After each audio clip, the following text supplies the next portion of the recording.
వెనకటి దినాలల్లా జల్లెడవట్రు చెరుగుడు ఎన్ని రకాలు ఉండేటియో. మా అమ్మ నేను ఇసురోతులకు కందులు ఇసురుకత్తే మా నాన్నమ్మ ఇంటికి వచ్చినాక సాటలేసి చెరుగుతే కందులో దిక్కు, పప్పో దిక్కు, పరమో దిక్కు, పిండో దిక్కు, పొట్టో దిక్కు ఇట్లా దేనికి దానికి సపరేట్ గా తీసేది. నేను పక్కకు కూర్చుండి ఒక్కసారి నాకు నేను చేస్తానని బతలాడంగా ఇచ్చు.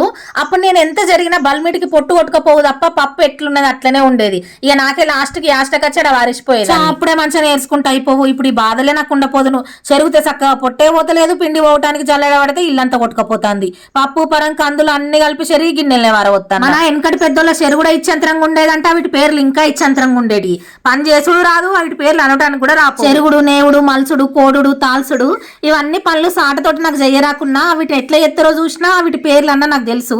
మా సొంటోళ్ళు నేర్చుకోక ఇప్పటి మన పిల్లలకు నేర్పక కొన్ని పనులు అయితే కనుమరుగైపోతున్నాయి. అంటే ఆ పనులు నేర్చుకోవాల్సిన అవసరం కూడా మనకు లేదు కదా. ఇప్పటి మనకు మన పిల్లలకి అన్ని మిషన్స్ ఎత్తున్నాయి. అయినా అప్పటి లోపికకు దండం పెట్టాలి. సంచిలో బియ్యం సాటలే చెరిగి స్టవ్ మీద అన్నమన్నుడే మనకు కట్టమయ్యే. అల్లు పిండిసిరుడు, పప్పులిసిరుడు, కారప్పొడి దంచుడు, పసుపు దంచుడు, ఆయిందాలు దంచుడు, పొయ్యి మీద అండుడు, పొలాల కడుకోవుడు ఇవన్నీ ఎట్లా చేద్దురో. పప్పంతా జల్లడబట్టేసరికి పిండంతా నా జుట్టుకు ముఖానికి పూసుకున్నా. అచ్చ ముసల్దాన్ని అయితే ఎట్లుంటానో అట్లే ఉన్నా. వీడియో అయితే అయిపోయింది. పోంగి ముసలమ్మకు ఒక లైక్ చేయరి.